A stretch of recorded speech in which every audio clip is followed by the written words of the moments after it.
I want to talk a few minutes about the law of attraction. Years ago we called manifestation, and it was always called the law of attraction, but that seems to be more palatable. And let's talk about the main ingredients of the law of attraction. And let's talk about how we think and how we function.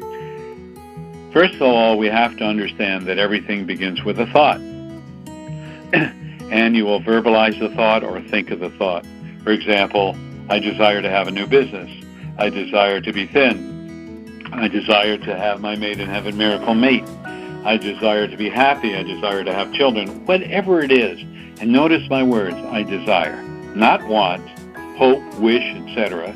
Because all you get is a hoping, wishing, trying, whatever it may be, but you never get the final solution, which is the desire. So whatever you desire in your thoughts, first it becomes a thought. Then this thought goes into the unconscious/subconscious mind. And it's like a tape. So every thought you have, it plays it over and over and over again. So that's step 2. You're putting out the energy.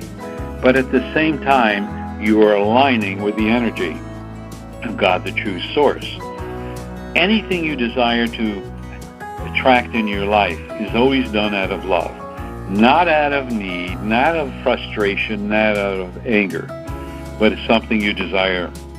And remember, that desire that you are now attracting into your life is nothing but an experience. That's all it is. And that experience is to empower you.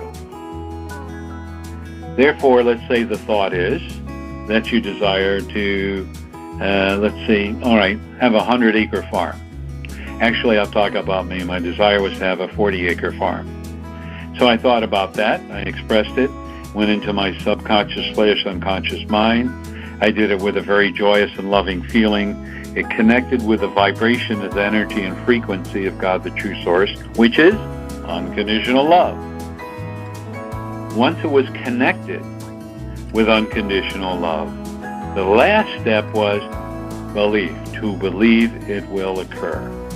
And so many people I run into and talk to, they say they desire something, but they don't believe they are worthy of it.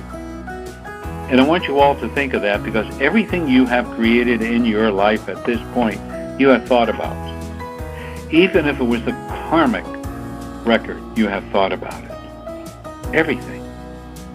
So now that you have thought, and you've created your spouse, your children, your life, your career, whatever it may be, whether it was fortune, whether it was poverty, whether it was happiness, sadness, you have created for a specific reason. Therefore, everything we create has a payoff. And I'd like you all to look at the payoff as being empowering. Sometimes we have to learn things the hard way. Sometimes we have to learn things the easy way. But the soul, S-O-L-E, and S-O-U-L determiner is you. You are all on this call because your higher self, your soul says, there's something I'm going to learn. And as I look at all of you, I see the synergy of energy just blending. And I see it being pink, which is the energy of God, the true source, is unconditional love. It's just beautiful to see the dance of your souls just bathing in this energy of unconditional love and the joy and happiness it feels.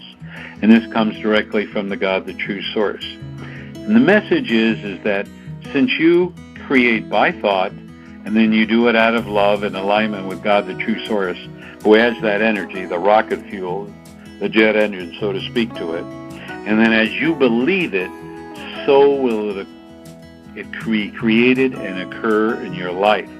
And here's the rule. The true source told me, no problem. Anything you want. Right action, correct exchange, play it forward. Perfect, Michael. You can have anything you so desire, as long as it's right action. As you know, you can't ask for somebody to break a leg or lose a job or whatever. So that's the first thing. The second thing, God, the true source, said, Michael, you got to believe it, and it's going to happen at the perfect time, which is my timing, which, by the way, will be your perfect time. And I cannot tell you how over and over and over again that has occurred. Now, if you think about all thoughts are energy, and you can create negativity by your thoughts. So we look at energy, not the God, the true source is energy, but energy in itself. Energy is neutral in how you manipulate it. And my famous, expression is you can take electricity and power a house, or you can electrocute someone or kill yourself. Electricity is not guilty. It's how you use the energy.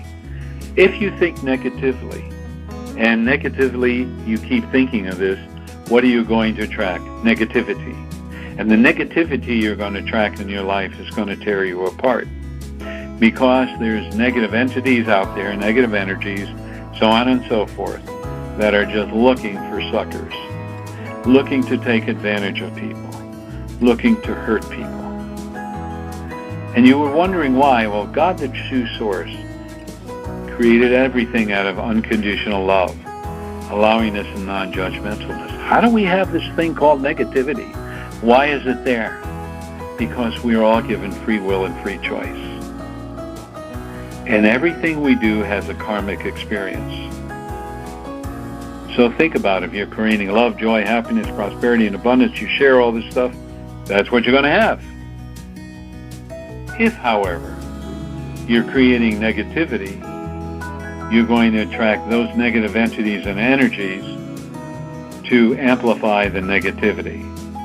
Now, eventually, God, the true source, catches up with its negative entities, negative energies, whatever you want to call it, and they will pay the piper. You're probably wondering what will happen. And when they are caught up with, they're given the choice to be rehabilitated, means that God, the true source, is unconditional love. God doesn't judge. There's unconditional love. And if they refuse to do it, then what happens is they're quarantined. And eventually God, the true source, said, well, you got it right yet? And if not, then they remain in quarantine till the time is right. All of us, when we birth out of our body, we have a life review.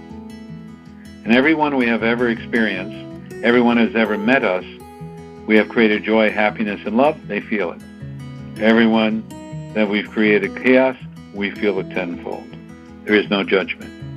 There is what I call school or classes or levels where we learn about things that we've done wrong, experience it, own it, change it, given the opportunity by using karmic experiences to heal and release it. Because our soul's urge, our pure essence, is to go back to the bosom of God, the true source. However, we have to be pure unconditional love.